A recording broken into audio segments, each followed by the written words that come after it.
Hello, and welcome to S.T.E.A.M of Consciousness, a program presented by the ARI Podcasting Network and hosted by George Koperna. What is S.T.E.A.M? S.T.E.A.M stands for Science, Technology, Engineering, Art, and Mathematics. During each episode, we will take a few minutes to sit down with professionals in different STEAM-related fields to give them an opportunity to share their story and give their perspectives with the goal of promoting career awareness to potentially interested students, young professionals, and of course, anyone else who shares a fascination with these areas of study. And now, please join us as we tap into the S.T.E.A.M of consciousness. Hi, I'm George Koperna, and today we're pleased to have Dr. Haagsma with the Director of Michigan Geological Repository for Research and Education. And I had to cheat and I had to look, Autumn. Join the S.T.E.A.M of Consciousness podcast. How are you today, Autumn? I'm doing great. How are you doing? Good. That's a big, long word. No wonder you have an acronym and you use it everywhere. Yes. As I understand it, you're the director of the MGRRE. Did I get that right? Yep. We say MGRRE for to make it a little bit easier. Thank goodness. And you're associated with the Michigan Geological Survey, where you're also, I believe, the assistant director. That is correct. So what does your day-to-day look like there? What do you do?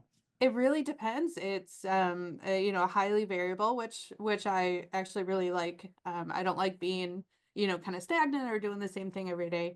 So for example, today I'm plowing through data and making different maps and integrating different data sets for a specific project. Some days it's hosting visitors such as like elementary schools or other universities, public administrators, regulators.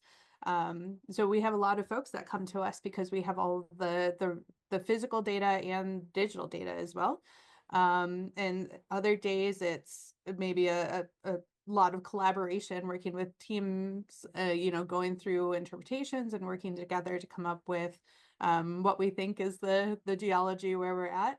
And then, some days it's pretty quiet and I can just kind of sit and write or, focus on a certain task. So it's kind of all over the place for us. And I've known you for a number of years, but mostly on the research side of things. And I know we're working together on a research project or two now, and I'm very glad to be doing that. But how much of your portfolio is straight up still basic research? Probably 90%. Fantastic. What kind of projects are those? Mostly carbon sequestration. We have collectively, we have a broad variety of projects here at MGRRE and the survey.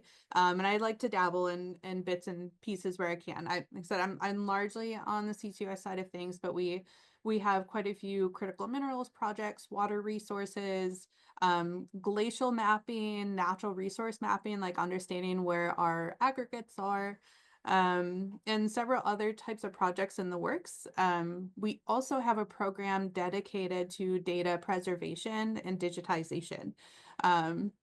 So here at MGRRE, we host and preserve more than 600,000 feet of core.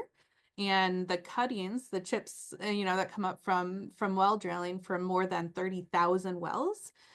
So we literally have a warehouse full of rocks that we manage. And with that, the physical samples are so important, but having some sort of digital data to go with that makes it a lot more accessible and preserves it long term. So we have a couple of different projects where we're doing like photography of our core and cuttings. We're even 3D scanning our samples, which is exciting, and those models are all free and online. We're doing things like collecting XRF, making thin sections, doing S.T.E.A.M work, all in collaboration with faculty at Western Michigan University. And a variety of other things too, like digitizing old records, putting things from PDF into Excel and things like that, just so that we have the actual data that's workable and that's applicable across different projects. That's really, really cool. And it must be really awesome working in a state blessed with abundant resources and all of that to be able to pull, 30,000 wells. That's crazy. And that's probably about a third of the wells in Michigan too that we Oh, have the data I'm for. sure. And but let's pull apart something else that you talked about. And you brought elementary school kids in, you brought Yeah. government, local government, and others in. How important is the outreach and education component to a public institution like the Geologic Survey? It's a big piece of what we do. We have a program called Core Kids. We reach thousands, up to 15,000 students a year. And not to mention, their parents, the teachers. We have general public events like, science fairs or rock and mineral shows we go and have booths at as well. It's really about making ourselves known to general public, but also that we are a trustworthy source of not just for data and information for the technical side, but also for the public side. People will call and ask like, hey, what kind of rock do I have? Or there might be a sinkhole going on in my backyard. Who do I call? What do I do? Or is this a meteorite or not? Type of questions, and having a way to interact with the public really helps build trust. It's phenomenal, and hopefully, we're gonna pick apart your progression through STEAM, but you inspire maybe a handful of young individuals that go, "Hey, I want to work with rocks just like Dr. Autumn," and that's a wonderful thing too. And so, what got you interested in? I believe you studied geology and physics initially. When you were back in high school, what drew you to the sciences? Yeah, I was always really good at math. Had a real jaw to it. But I didn't want to go to school for math. I was good at it, but it's like I want to do something with it. I don't want to just study math. And so I was drawn to the sciences. I also really did well in sciences in high school. We didn't have geology. We had like a basic kind of earth science that went through, we have a crust, a mantle, a core. Here's some atmosphere, some astronomy, some meteorology. It was just a kind of a broad type of class. And so I, but we had physics and I really enjoyed physics. So I went in like, all right, I love the stars. I love math. I really enjoyed physics. So I actually started out as an astrophysics major at Central Michigan University. And somewhere along the line, I want to say it was later in my sophomore year, we had a class on planets, and there are so many interesting features in the planets. And I kept asking my professor, I'm like, why does it look like that? What made it do that? Why does it behave that way? And at one point he was just like, Autumn, I can't answer your questions. He goes, go down the hall, go through the tunnel, because at the time the physics building was connected to the geology building through a tunnel. He's like, go over to Brooks Hall. You need to talk to Dr. Benison. She does planetary geology. She'll answer your questions. So I went over and I started talking to Dr. Benison, and I don't really know what happened. All of a sudden it was this whirlwind of conversation, and then I found myself sitting down in front of the chair of the department and signing a second major. It's kind of a blur. I don't They do, geologists do that. It's a whole different environment. What I do remember is the kind of the stark contrast between the physics department and the geology department. Of in the physics department, it was all very formal. The professors wore suits. It was all Dr. So and so. It was, I walk over to the geology department and all the faculty are in flannel and jeans and it's first name basis. And I'm like, wow, this feels really good, and just really exciting. So I ended up adding a fifth year to my time at CMU so that I could double major in physics and geology. So it was more of a found, science for me along the way. It wasn't something I really knew about or had intention of going into, but it was something that kind of sucked me in along the way. It's so interesting to hear. Usually, when people start with, "I'm excited by math and I like math and I knew I wanted to be an engineer," right? But you went the other way, and I think that's fantastic. physics, and then you found another science, and that's great. But just stepping back to high school just for one more moment, what attracted you to Central Michigan? Was it the astrophysics program at the time that drew you there? It was the astrophysics program. They have a really great program and really strong physics program. And they have a beautiful observatory. So that's really what sucked me in. And so many individuals are like you that they get drawn to a university not just necessarily because of location, because of a reputation of a program, and then they stumble over geology or something like that, and they're hooked. And we're glad you did. And so geology and physics at the as you began to approach the end of that fifth year and you started going, do I get a job? Yeah. Do I go on to graduate school? I mean, this is one of the more polarizing choices for many people. And, can you tell me a little bit about, if you can remember, Yeah, no, what your absolutely. thought process was? Um, so I participated in a couple of different research programs as an undergrad. On the physics side, I was involved in nuclear physics research on something called MONA, which is the Modular Neutron uh, Detector Array, and that's hosted at Michigan State. So I really enjoyed. I spent a lot of time going back and forth between CMU and MSU to spend time in the lab and help collect data. I got to build neutron detectors by hand, so I got to learn how to solder and connect wires in certain ways and test out and make sure that the equipment was operating properly. And that was fun. The whole hands-on stuff I really liked. And then when I moved into geology, I started working with Dr. Benison, and she was doing some really cool work in these extreme environments because they're associated with what we think Mars environments would have been like. So I got to be exposed to two different types of research with different advisors. So I knew that I wanted to do research, and I was really drawn into that. I didn't know what field I wanted to do. So I was like, I have physics, I have geology. I'm like, let's go explore geophysics because I can merge those two worlds together. And naturally I was drawn to grad school because with my experience and interest in research, moving on and getting a master's was kind of that next step. So I ended up going on to University of Minnesota to join their geophysics program and got my master's there. And was that a fun choice being a golden gopher? It was the same colors as CMU, so I didn't have to change any of my apparel. Fantastic. But that led you to more of I'm assuming more lab work, more research based work. And how was that? Was that scratching the itch? No, it wasn't. I found that wasn't my draw. I had a really wonderful advisor, but I'd say our research interests weren't very well aligned. He really liked the deep mantle type of geophysics.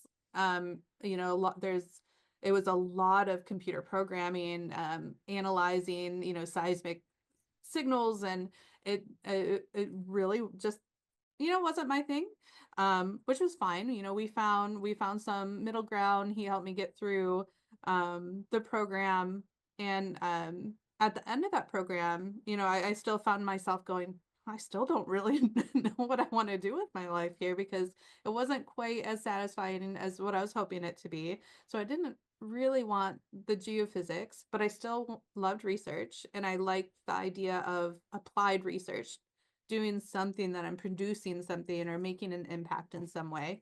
Um, and that's where I started doing some job searches. I interviewed with a couple of oil and gas companies. I interviewed with environmental firms. And I stumbled across a job posting for Battelle on carbon sequestration. And I'm like, wow, this sounds really interesting. So I dove in and started reading some papers and learning as much as I can about CCUS before I got a first interview with them. And I just got really excited. I'm like, yeah, this is what I want to do. This is making an important impact in the world. It's taking the skills that I developed. It's applied science, it's applied research. So it seemed to just really call to me and pull me in. That's really great. And that's where we first met, when you were at Battelle way back when. Not that it was that long ago.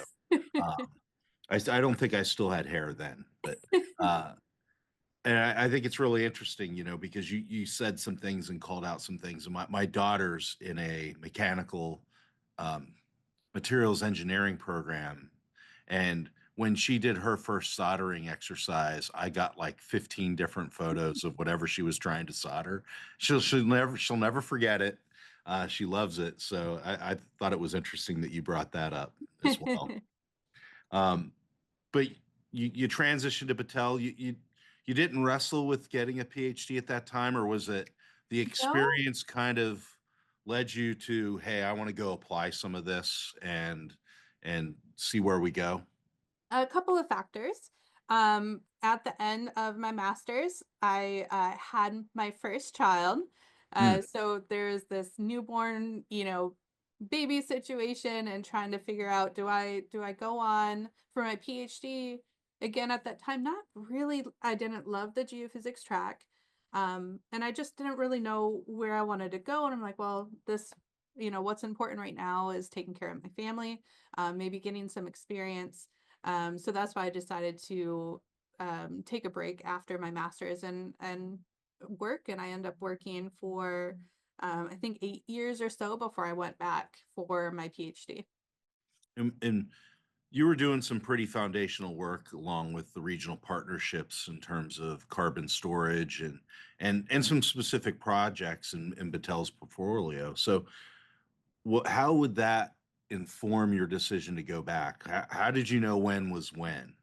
Some people go, I want to work for 2 or 3 years, earn enough money, and then go back. Or was there a process to that thinking? I think it was more of a confidence building time, right? And uh, I had so much, I think uncertainty with what I wanted to do. I think I lost some of my confidence in myself too. So spending those years conducting research and, you know, building up my reputation, building up the outputs that I was creating, really, and go, yeah, I can do this. I'm doing this every day. The research I'm doing is good. I'm producing good results. Um, it was just finding confidence in myself again, and knowing like that's now, why not now, it was kind of what came out of it. I ended up going back. It was at, right in the COVID era for my PhD, and that was another driver because that gave me the flexibility that I needed too, where a lot of these universities have adapted virtual options.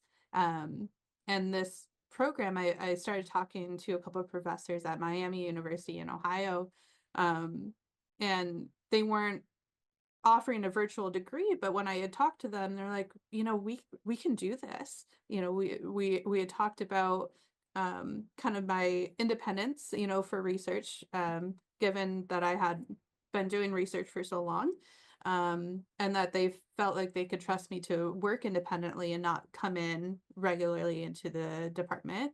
The other professors were all willing to let me take classes virtually. Um, and so we kind of put it together, and that was really, really exciting. And it was such a wonderful experience. Um, so I'd say those two things, right? The having the flexibility that I needed to continue my work at Battelle and take care of my family, because I had 3 kids at that point. And and then the be able to continue the research that I was already doing. And then having the virtual option was really all came together at that time. Yeah, if there's nothing else we can thank COVID for, the expansion, maybe even explosion of virtual Yeah. technology and accessibility is a silver lining to an otherwise very dark cloud. Yeah. And I'm glad that worked for you. But I did notice there was a little bit of overlap between Battelle and your PhD, at least early on. Was that, were they open to it? Were they supportive and accommodating? Yeah, that was, I really wouldn't have been able to do it without them. I was able to use the data and the research that we are doing for my work at Battelle to go towards my research dissertation for my PhD. And Battelle also offered some tuition reimbursement support, which was Nice. also very helpful. Um, and they served as, kind of outside advisors. They reviewed my work, so it's just they were a really important resource for me to be able to get my PhD. That's phenomenal. Anytime you can get kind of that support, not only from a time perspective, but from a financial perspective, that just makes all the difference. It's wonderful that they were able to do that for you. Yeah, I was the, primary income, for our family and a household, so that I wouldn't have been able to stop work to go for a PhD. Sure. And the time commitment alone for the PhD outside of people who do conventional research and R&D for whether it's the federal government or Yeah. private industry research, the time commitment alone on that overlaid now having school tests and Yes. not to mention your three children, Yeah. uh, that's something. So, but as you got towards the end of that PhD, Michigan started knocking on the door again. How excited were you to have an opportunity to go back to the state? Really, really excited. All of my family's here. My husband's family is here. My mom's health hasn't been good, so I really was feeling this draw anyways to come back so that I could be closer to her and closer to my family. I developed a really great relationship with folks here at McGree, and at Western Michigan through our collaboration on a couple of different projects. So it's like I'm already working with them. I'm familiar with the data. I'm familiar with the geology, and it was just this natural fit. I remember the day I got a phone call from them that like, hey, we're getting some state funding finally for the survey, and we would really like if you would consider coming in and just having a conversation about, taking over a director role. Um, I think I jumped in the car, came up like 2 days later. I'm like, yes, let's talk. You invented your teleporter and appeared. Yeah. Um, Fantastic. okay. That's so wonderful that that came together for you. Um, when I begin to think about it, and I think it should go without saying that the regions that you really explored while you were at Patel included Michigan. So even though you may have been in Ohio, you never really left Michigan in a lot of ways. Yeah, Michigan was probably my we all kind of had our regions of specialty, and we dabble of course in all of the different projects and areas, but Michigan was always mine. I was always drawn there, put on all the Michigan projects, and so I had a good solid understanding of the Michigan geology. And we've talked, I mean, the amount of choices that you navigated through all of this process. I mean, other than your immediate family, I'm sure your husband was a key resource. Were there any other resources that you relied on or used to really kind of leverage your choices into the what was right for you? Yeah, I found some really great mentors through AAPG. For those listening that don't know what that is, that's the American Association of Petroleum Geologists. They have a strong, really strong women's network, and they developed a mentoring program. And so I was able to connect with some really, really great women, and I got to bounce some ideas off of them. I learned a lot of things. I think the first thing I asked was, "Help me say no." Because I was saying yes too much, and that meant my workload was getting too out of control.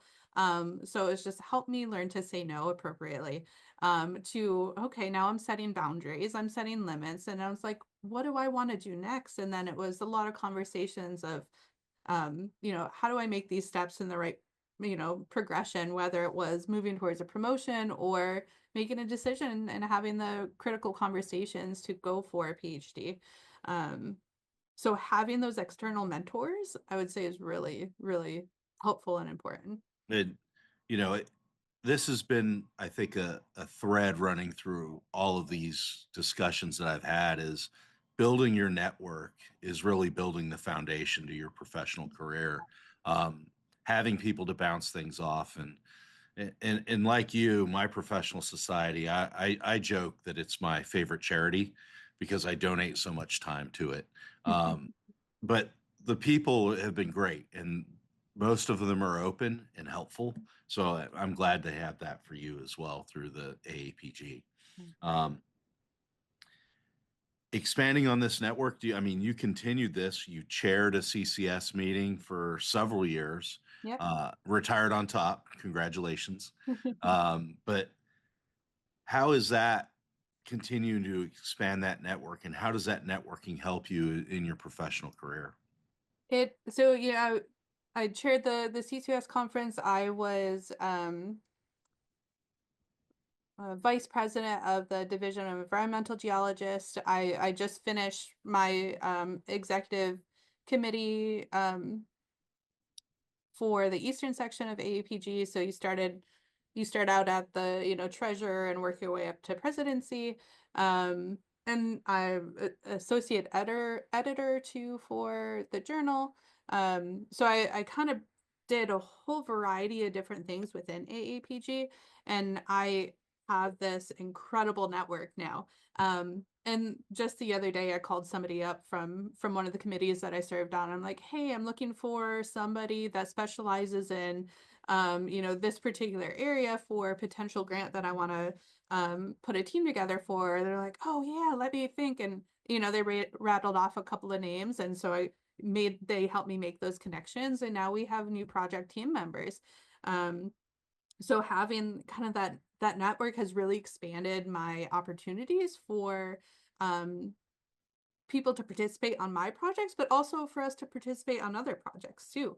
I've met folks at these events that have turned into full-blown projects. They're like, oh, hey, you're in Michigan, let's talk about this. And we have dinner, and next thing I know, we have a proposal out the door with them. So it's just it's instrumental in our project growth.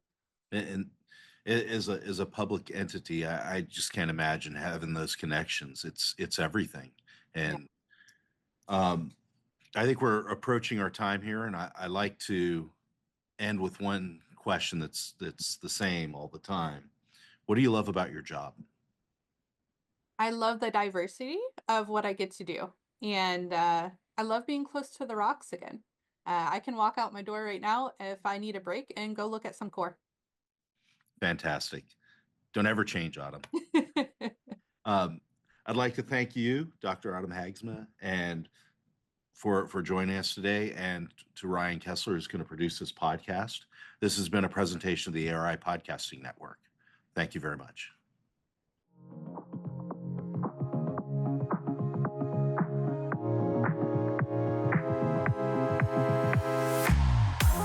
Thank you for tuning in. Be sure to listen to new episodes of Stream of Consciousness, available on your preferred podcast listening station.